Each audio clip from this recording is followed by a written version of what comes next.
பாஸ்டாக்ஸ் நேயர்களுக்கு வணக்கம். மீண்டும் சேகுவாரா. வணக்கம் சேகுவாரா, எப்படி இருக்கிறீங்க? இவங்க போய் ஃபர்ஸ்ட் ரிப்பனை கட் பண்றாங்க, அங்கிருந்து தான் ஈகோ ஆரம்பிச்சதுன்னு கூட யாருமே சொல்லவே இல்ல. ஏன் சொல்லல? அதான் நான் கேக்குறேன், ஏன் அது மாதிரி போல? வீடியோ ரொம்ப குறுகியான நபர்களுக்கு மட்டும் தான் போய் சேர்ந்துருக்கு. இல்லங்க, அதை நான் பார்த்தனே, அந்த ரிப்பன் வெட்டுறத நான் பார்த்தேன். அதுக்கப்புறம் மெழுகுவத்தி கொடுத்தும் போது அவங்க தட்டி விட்டு இந்த மெழுகுவத்தியை கொடுத்ததுதான் எல்லாரும் சொல்றாங்க. ஆமா இல்லையா? அந்த விஷயங்கள் பரவுதே தவிர ஆரம்பத்துல இவங்க போய் மேயர் போய் வெட்ட போனப்ப பின்னாடில இருந்து கைவிட்டு அவங்க ஃபர்ஸ்ட் வெட்டிட்டாங்க, தாவேக்காமலே ஃபர்ஸ்ட் வெட்டிட்டாங்க அப்படிங்கறது ஏன் அந்த விஷயம் பேசப்படல? ஏன் அந்த விஷயம் பரவல? ஆனா வெட்டினது நீங்க சொன்னது கரெக்ட், அவங்க தான் வெட்டினாங்க. அப்ப ஈகோ அங்கதான் ஸ்டார்ட் ஆயிருக்கு, பிரச்சனை அவங்க தான் ஆரம்பிக்கிறாங்க. அப்ப ஏன் அது பேசப்படல? அதுதான் சொல்றேன். ஏன்னா ஒட்டுமொத்த சோசியல் நெட்வொர்க்குள்ளேயும் இவனுங்க ஊடுருவி இருக்கானுங்க. எதை பரப்பணும்னு அவனுங்க தான் முடிவு பண்றானுங்க. பொய்யா இருந்தாலும் அது உண்மையா பரப்ப வேண்டிய இடத்துல அவனுங்க தான் இருக்கிறானுங்க. புரியுதுங்களா? ஒட்டுமொத்த மெயின் ஸ்ட்ரீமும் இப்ப ஆட்சி அதிகாரம் எல்லாமே அவங்ககிட்ட இருக்கு. நீங்க செந்தில் பாலாஜி கரூர்ல போய் கிழிச்சாருன்னு சொன்னதை நம்புச்சுல இந்த கூட்டம், இதே சோசியல் மீடியால இதே கூட்டம் ஆர்டிஸ்ட்க்கு செந்தில் பாலாஜி திருடிட்டாருன்னு நாங்க ஈவில இன்னைக்கும் பேசிட்டு இருக்காங்க. எப்படி ராமசாமி திருடு ஆட்டோல வந்து திருடி பாடுறான்னு டிபேட் நடத்திட்டு இருக்காங்க ஆன்லைன்ல. இல்ல இன்னைக்கு அது என்ன சொல்லணும்னா மொத்தம் 18 ஆர்டிஸ்ட்க்கும் இன்னும் திருடி போயிருக்குங்கிறாங்க. அதுல ஒண்ணு பெங்களூர் போற வழியிலயா எங்கேயோ பிடிச்சிருக்காங்க, கோபிநாத் ஒருத்தர் பிடிச்சிருக்காங்க அப்படிங்கிறாங்க. அதுல இருந்து எல்லாத்தையும் நாங்க ரிட்ரீவ் பண்ணிடுவோம் அப்படிங்கிறாங்க. ஸோ இதுதான் இன்னைக்கு இருந்த சூடான ஒரு தகவல். ஆர்டிஸ்ட்க்கு திருடிட்டாங்க, ஈபில உள்ள முக்கிய ஆவணங்கள் திருடப்பட்டது அப்படின்னு சொல்றாங்க. சரி, இதுக்கு வருவோம். இந்த புரோட்டோகால்னு இவங்க வார்த்தையை விட்டாங்க. இவங்க 2 பேர் மேலே தப்பு இருக்கு. புரோட்டோகால் இருக்கோ இல்லையோ, அது இன்கேஸ் தப்பாவே இருக்கட்டும். இந்த பக்கம் ஒரு நிதியமைச்சர் வெள்ளை அறிக்கை இதுக்கு முன்னாடி தமிழ்நாடு அரசு சொன்னதே இல்லை, கொடுத்ததே யாரும் கொடுத்ததே இல்லை, நாங்க தான் முதல் முறை கொடுக்க போறோம்னு பொய்ய சொல்றாரு. இதை விட கம்பேர் பண்ணும்போது இது அப்பட்டமான பச்சை துரோக பொய். அப்ப இது ஏன் பேசப்படலை அப்படின்னா, நாம் எதை பேசணும் எதை விவாதிக்கணும் அப்படின்னு முடிவு பண்றது எல்லாமே இந்த தாவேகா கும்பல் தான், இந்த ஊடகம் தான். இன்னைக்கு சரி, நான் என்ன கேக்குறேன்னா, இல்ல இப்ப அவங்களுடைய ஊடகம் தான் டிசைட் பண்ணுதுன்னா, அப்போ மற்ற கட்சிகள் வைத்திருக்கக்கூடிய அந்த ஊடகங்கள்லாம் இருக்குல்ல, ஊடகங்கள்னு சொல்ல முடியாது, இந்த மாதிரி சோசியல் மீடியா குரூப்ஸ், இவங்க எல்லாம் என்ன பண்றாங்க?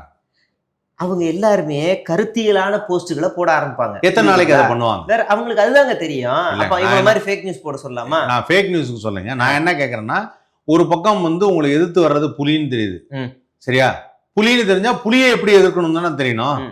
அதனால இல்ல நாங்க கேடயம் கையில இதெல்லாம் வச்சு புலி எப்படி தடுப்போம் அப்படிங்கிறது இருக்குல்ல, அது மாதிரி இருக்கு நீங்க சொல்றது. அவங்க பண்றாங்க, இன்னைக்கு அவங்க கையில தான் அரசாங்கம் இருக்கு, அவங்க தான் ஃபுல் ஃபோர்ஸ்ல ஃபேக் நியூஸ பரப்பிட்டாங்க. மேயர் பிரியா அவமானப்படுத்தி, அதை எப்படி நீங்க அந்த ஃபேக் நியூஸ் இல்லங்கறத நீங்க அதான் சொல்ல வரேன். ஃபுல் நியூஸ பரப்பிட்டாங்க. சரி, இந்த பக்கம் இருக்கிறவங்க அவங்களால முடிஞ்ச அளவுக்கு நெட்வொர்க்கை யூஸ் பண்ணி இதுக்கு முன்னாடி ரிப்பன் வெட்டுறதுதான் காரணம்னு பரப்பியிருக்காங்க. இப்ப அது எனக்கு தெரிஞ்சிருக்கு. இந்த வீடியோ மூலியமா 1000 பேருக்கு தெரியும். இவ்வளவுதான் விஷயம். இவங்களால எவ்வளவு லேட்டா வருது? ஏன்னா நெட்வொர்க் அவங்ககிட்ட அதிகமா இருக்கு. பொருளாதார செலவுல இருந்து, நபர்கள் செலவுல இருந்து, அவங்களுக்கு இயல்பாவே அந்த ஐடி விங் இயல்பாவே ஒர்க் அவுட் ஆயிருக்கு. அதாவது நான் என்ன கேட்கறேன்னா, அரசாங்கத்திட்ட ஒரு பொறுப்பு இருக்கு, இப்ப அவங்க கண்ட்ரோல்ல இருக்குங்கிறது சொல்றதெல்லாம் கூட ஒத்துக்கலாம். ஆனா அவங்கள்ட்ட தான் நிறைய பணம் பலம் இருக்குங்கிற மாதிரியான ஒரு இது இருக்குல்ல, அதை நம்மளால ஒத்துக்க முடியாது. இப்போ ஆக சிறந்த கட்சிகளா இருக்கட்டும், இங்க இருக்கக்கூடிய அனைத்து கட்சிகள்கிட்டயுமே நல்ல பணபலம் இருக்கு, நல்ல செல்வாக்கு இருக்கு, அவங்கள்ட்ட நபர்கள் இருக்காங்க, தொண்டர்கள் இருக்காங்க, எல்லாரும் இருக்காங்க. சோசியல் மீடியாவை அவங்க நம்ப மாட்டாங்க. எல்லா கட்சியுமே ஃபீல்டுல போய் ஒர்க் அவுட் பண்ணுது. கடந்த காலத்துல அதிமுக, திமுக, நாம் தமிழர் யாரா இருந்தாலும் சரி, ஃபீல்ட்ல போய் ஒர்க் பண்றாங்க. இந்த தாவேகா முழுக்க ஃபீல்டுக்கே போகாம சோசியல் மீடியாவிலே இருந்துச்சு.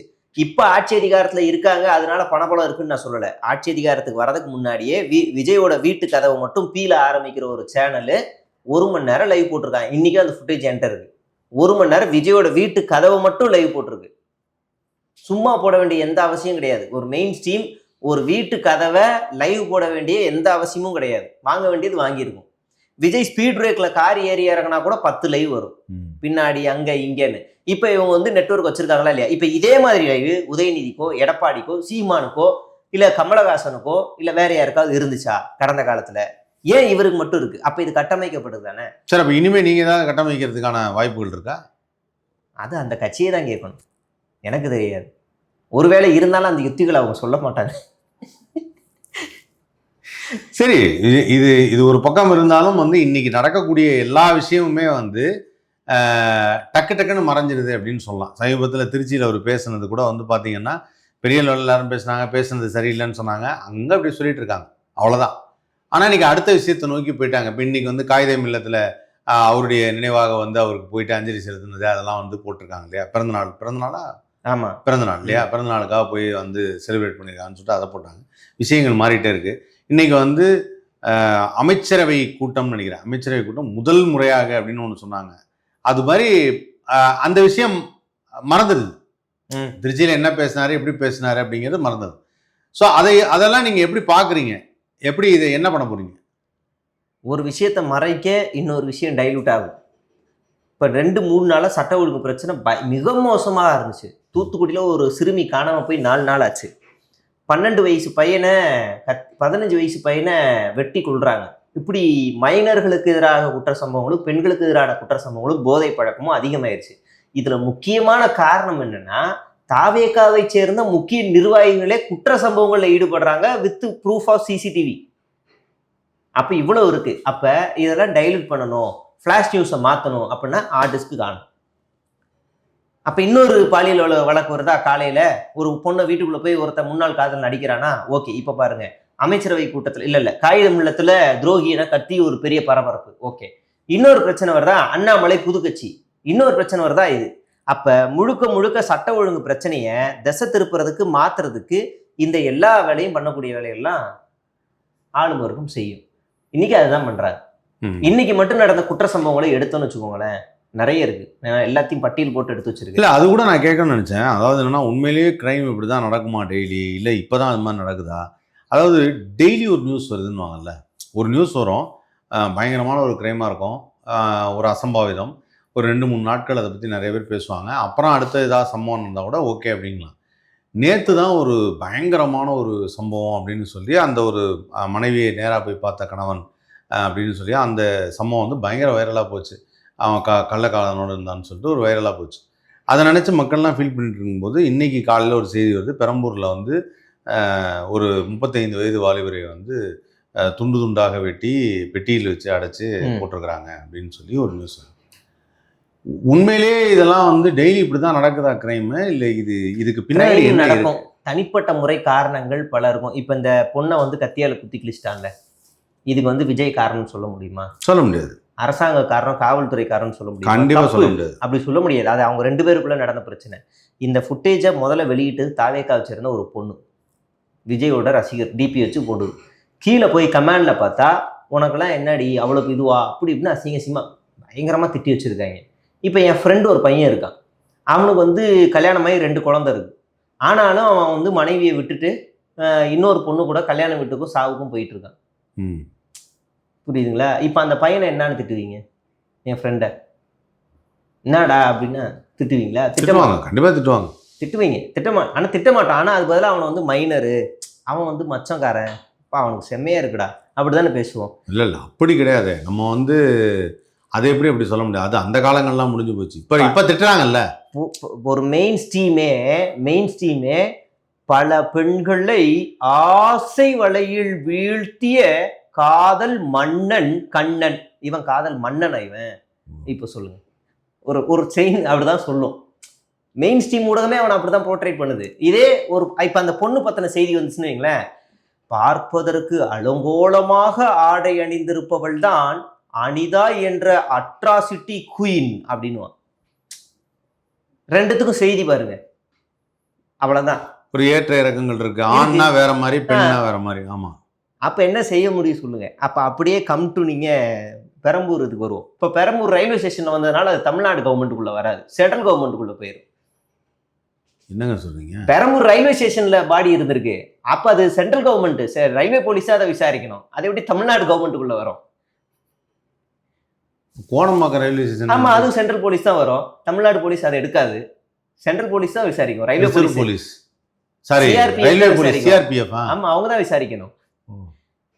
அவங்க இதுக்கு தமிழ்நாடு கவர்மெண்ட்டுக்கு சம்பந்தமே இல்லை. ட்ராக்ல விழுந்தாலே, ட்ராக்ல ஒரு ஆள் அடிபட்டாலே அது தமிழ்நாடு கவர்மெண்ட் போலீஸ் பண்ண முடியாது. எனக்கு இதெல்லாமே தெரியல, கொஞ்சம் புரிய வைங்க. ஒரு காலத்துல வந்து நுங்கம்பாக்கம் ரயில்வே ஸ்டேஷன்ல ஒரு பெண்ணை கத்தியால குத்துன அந்த இஷ்யூங்கிறது, ஒரு பெண்ணுக்கு இப்படி ஒரு அவலமானு சொல்லி 15-20 நாட்கள் பேசினாங்க. ஆமா, இந்த பையனுக்கு இப்படி நடந்திருக்கு, அதை பத்தி யாரும் பேச மாட்டாங்க. ஏன்னா அது இன்னும் யாரு என்ன ஏதுன்னே தெரியல, தலை கிடைக்கலன்னு. ஆமா, இது எங்கேயோ கொலை பண்ணி அங்க எடுத்துட்டு வந்து வச்சிருக்கான்.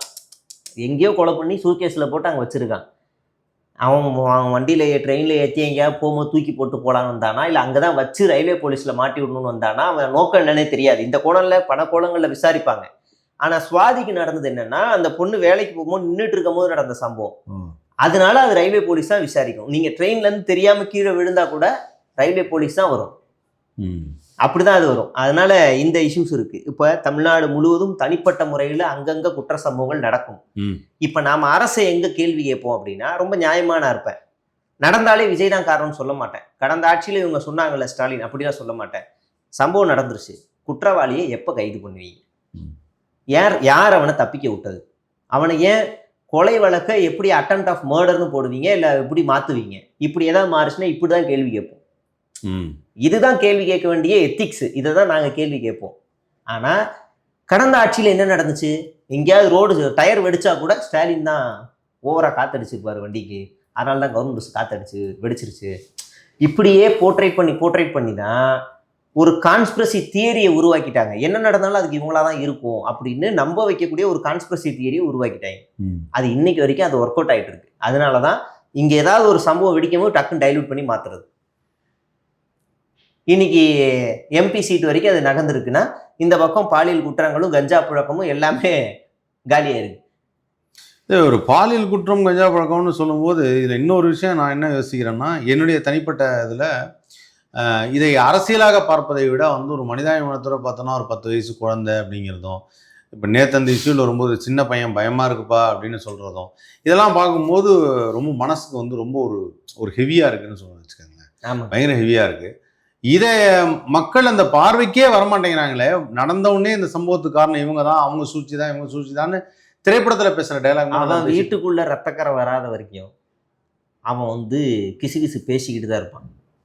அவன் வீட்டுக்கு எப்போ வருதோ அப்போதான் அவனுக்கு ஒரு பதட்டம் வரும். அவனை நேரடியாக ஒருத்தன் பைக்கில் ஒரு மனுஷனோட இயல்பான ஒரு சைக்காலஜி சொல்கிறேன். பைக்கில் ஒரு 80-60 வேகத்தில் சர்ன்னு ஓட்டிக்கிட்டே இருப்பான். போகிற வழியில் ஏதாவது ஒரு ஆக்சிடென்ட்டு, ரத்தக்கரையோட ஒரு ஆள் அப்படி உட்காந்துருக்காங்க, சுற்றி ஆளுங்கள்லாம் இருக்காங்கன்னு வச்சுக்கோங்களேன், பைக்கெல்லாம் நொறுங்கி கிடக்குன்னா, அதுக்கப்புறம் அவனோட வண்டி வேகம் எப்படி இருக்கும்? 30-40 தான் இருக்கும். ஏன்னா அவனுக்கு ஒரு பதட்டம் வந்துடும்.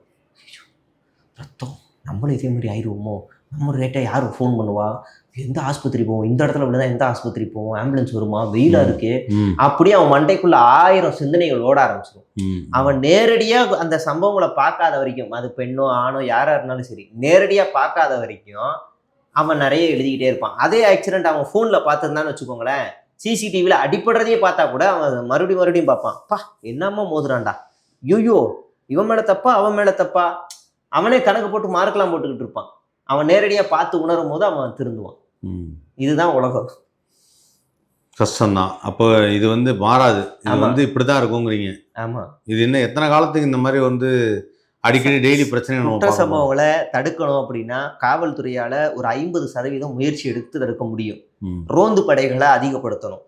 எங்கெல்லாம் சிசிடிவி கேமராவில் இருட்டு பகுதியாக இருக்கோ, இல்லை முக்கியமாக பெண்கள் வேலைக்கு போயிட்டு வரக்கூடிய பகுதிகளாக இருக்கட்டும், அங்கெல்லாம் ரோந்து பணிகள் அதிகமாக இருக்கணும்.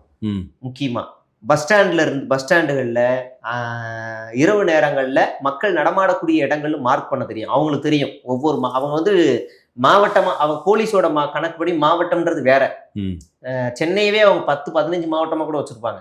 அப்படி அந்த மாவட்டத்துக்குள்ள அவங்களுக்கு தெரியும் எந்தெந்த இடத்துல குற்ற சம்பவங்கள் அதிகமாக நடக்கும், எங்கே அதிகமாக அக்யூஸ்டுகள் இருக்காங்க, எங்கெல்லாம் ரோந்து படையை போடணும், எப்படி ரவுண்ட்ஸ் போகணும், எங்கே சிசிடிவி கேமராக்களை வைக்கணும், எந்த இடத்துல ஆக்சிடென்ட் அதிகமாக நடக்கணும் அவங்களுக்கு தெரியும். அங்கெல்லாம் கொஞ்சம் தீவிரப்படுத்தணும். பல காவல்துறை ரொம்ப நேர்மையாக இருக்காங்க. சில காவல்துறை சோம்பேறித்தனத்துக்காக ரவுண்ட்ஸே போகாமல் எங்கேயாவது பெட்ரோல் போட்டு உட்காந்துருவாங்க.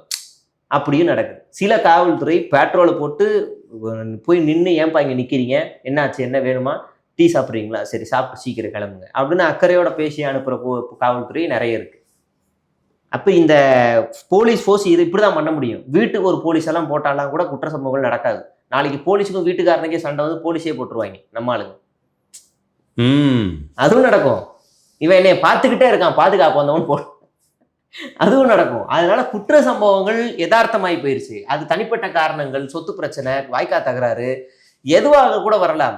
அதை தடுக்க முடியாது. அது தடுக்கவே முடியாது. உலக நாடுகளில் எங்கேயுமே குற்ற சம்பவங்கள் இல்லாத நாடுகளே கிடையாது. அது இருந்துகிட்டே தான் இருக்கும்.